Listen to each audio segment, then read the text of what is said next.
pledge allegiance to the flag of the United States of America and to the republic for which it stands, one nation, under God, indivisible, with liberty and justice for all.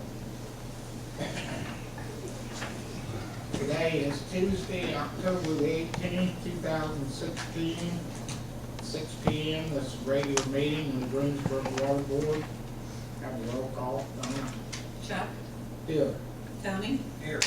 Frank is absent. Iris? Here. And Robin? Here. Frank did call me, he's in Kansas or something, I don't know. About 1 o'clock, I told him he drove fast, it might be. The meetings, the minutes from last month's meeting were distributed in your packet. Is there any objections or corrections to the minutes as distributed? Not to be accepted. New business, HNTB, Taylor.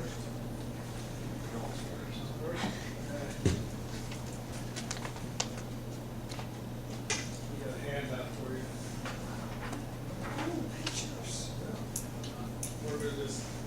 For your review, Thank you, sir. we'll probably talk more about it next time.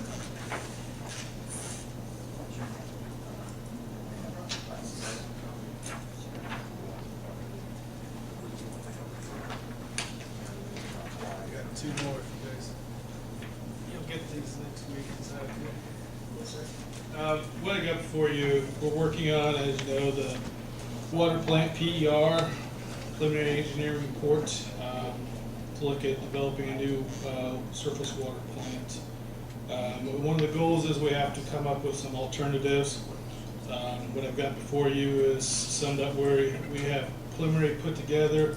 We're scheduled a 50% review of the report next week with Rick, Mayor, Rod, and some of his operators to kind of walk through some details on that and then kind of refine that. So, and what comes out of that meeting, we may refine these alternatives, but then once we get the refinement done, then we'll move on toward the last half of the report, which will be developing the cost and so forth. And then we'll also be developing a schedule as well to kind of move forward.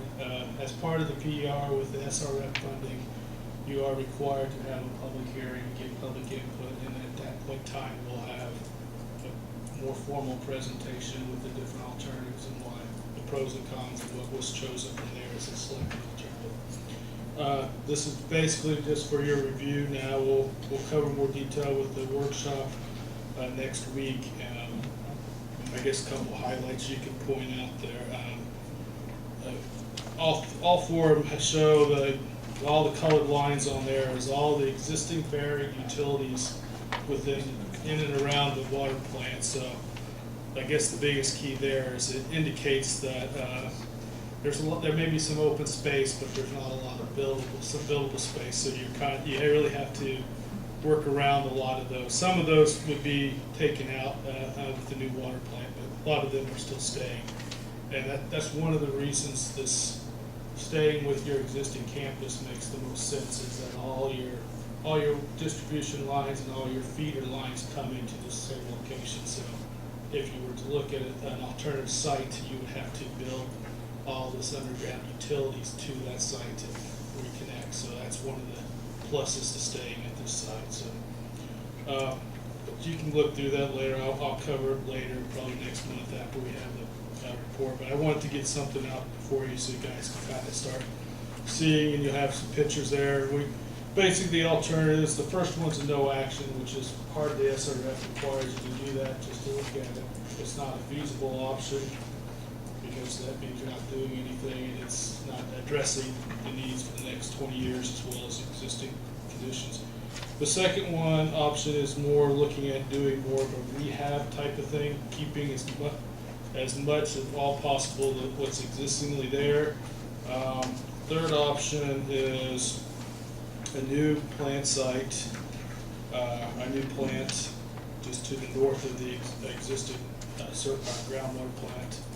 And then there's a third, or 3B, which is kind of an alternate to that. It's basically a similar type of thing. Again, it is a new facility. They're all constructed within, in and around the existing site, so just kind of let you know. If you got any questions, you can ask me, or feel free to email me or call me or whatever. We'll get more details after we discuss this with Rick and staff, and moving forward, what they like, and hopefully we'll modify these plans and come up with a selected plan from that. So that's all I have on that. And the other item I wanted to kind of put a recap, or a final recap, to the Flat Rock intake project.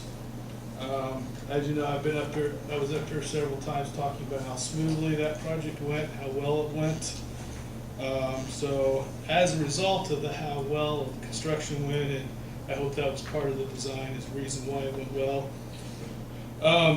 We are going to be under budget of what we signed the construction engineering and resident inspection contracts with. So roughly, I don't have the final numbers, I'm still getting some expenses pulled in, but it's roughly about somewhere between $92,000 and $93,000 we won't be billing you. We'll have a final invoice. So Good job. just under 19%. So you're looking at, if you want to know numbers. So I don't usually get to do that too often. You probably don't get to hear that too often. So I thought I would share that good news. But that's a combination of project went really well.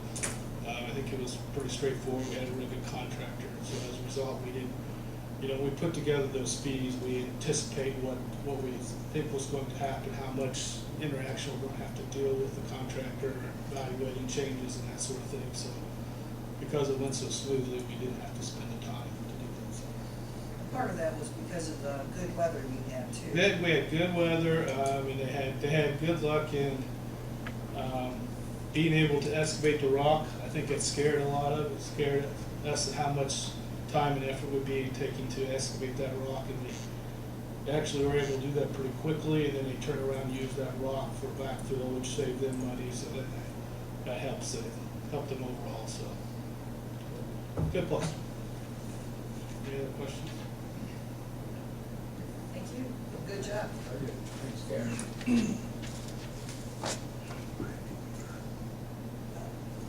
Truck bid opening.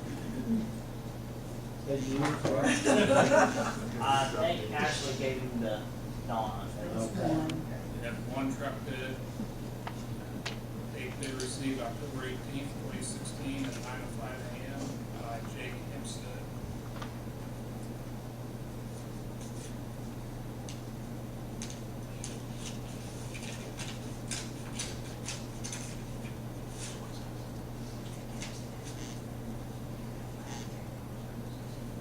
Jake Hempstead bid $350 on a 1993 Dodge pickup truck. Is that the only bid we have? Yes. Karen,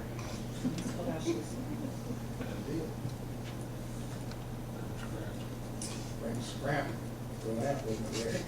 I don't think it will now, it's way down. I think if their sign says 150 a vehicle maybe, or 200 a vehicle, or, I don't know, I can't remember. I guess we have to accept it. You don't have to accept Don't have to. Don't have to. What's the board think? I mean, what are you gonna do with it otherwise? You have no use for it, do you, Rick? It's out of service. Yeah. Our safety guy took it I out. move we accept Jake Hempstead bid. Motion's been made and seconded, we accept the bid of $350 on the Dodge pickup truck. That's a roll call vote. Jack? Yes. Tony? Yes. Iris? Yes. Robin? Yes. Get title out, Rick. I don't have it actually. Okay. SCADA computer. I come to you roughly 3 or 4 months ago and told you that I was scared we was gonna have issues with our SCADA computer.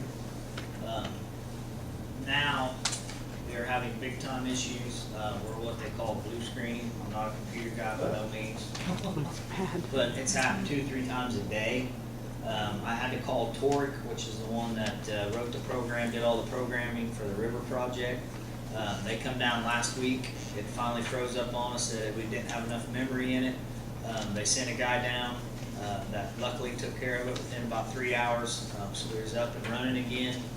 And we need to make a move on this now. It's, we gotta do something. Actually had a surprise visit from IDM last week, and I had to inform him what had happened, and that he wanted to look at some trending on our computer on our turbidities, and I explained to him what was going on, and something that I was not aware of is if that system does go down, we have 5 days. I have 5 days to get it up and running, or we can be turned into enforcement. So can they write this in 5 days? Nope. It says right on the bottom, 6 to 8 weeks for this computer to be built. So I would like permission to get them started on that as quick as possible. Rick, remind us what SCADA. This controls my whole system. We get on this computer, that tells us how many GPMs we got going, tells us how many pounds of chemical we're using, from the river to the reservoir to all the wells. This is what collects all the data. This is my turbidities where IDM wants to commit, like I said, show me your turbidities, where I can go on there and trending, and it shows where the turbidities are running for 7 days, 30 days, whatever. How long have you been using this? 10 years, right, 9 to 10 years. When did we start, 07? 06? So 7 started, so we've been. So 9, a bit it'd be now, 10, almost 10, so.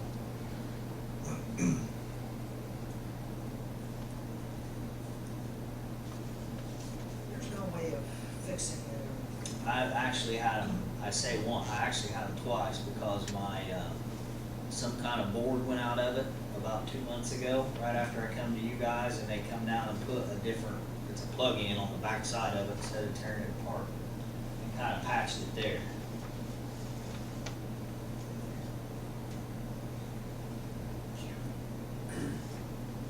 Well, it sounds to me like it needs to be addressed immediately. It scares me, it does.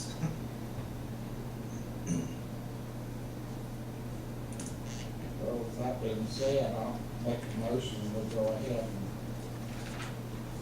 contract with Toric to replace the computer system. Second? Second. Roll call? Chuck, Yes. Tony, Yes. Iris. Yes. Robin. Yes. Thank you. Get started. Your call tomorrow, Rick. I'm not calling tonight. Hydra stop valve. This is a valve, Hydra stop machine, you guys familiar with that? What we can do is we can line stop or replace hydrants, whatever. What it does is it cuts the coupons. Put a special valve on the pipe where there's not a valve, cuts a coupon out, and then it pretty much sets a piece that goes through this valve I'm talking about, and it's a balloons, and it stops the water from going each way. We use it a lot on fire hydrants. Obviously, the old ones don't have valves on them. Our valve, we have sent it in a couple times. Well, it's finally busted. The shaft actually busted in half on it. I got a price for a new valve, $4,998. That sounds expensive. However, it is a Hydra stop machine, so we have to go to Hydra stop to get this valve. Keep in mind, if I call Dave O'Marion to do one Hydra stop for me, you're looking at $5,000 to $7,000.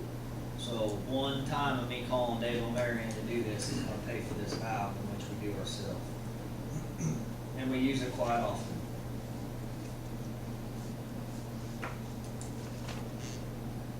How would we purchase the hydro stop valve for $4,998 and Rick to do his job? A second. Motion's been made and seconded, have a roll call vote. Chuck, Yes. Tony, Yes. Iris. Yes. Robin. Yes.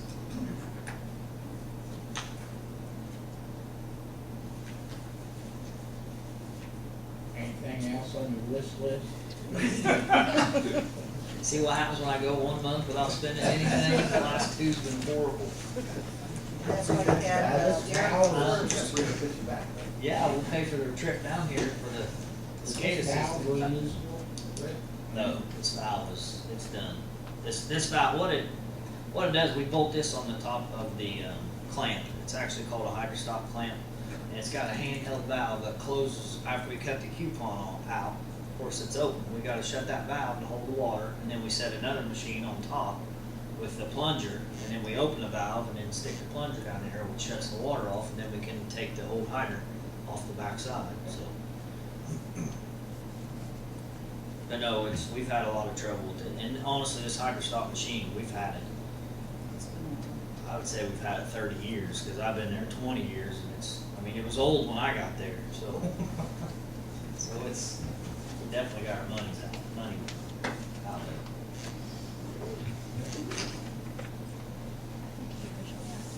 Anything else, bring the forward? I do not.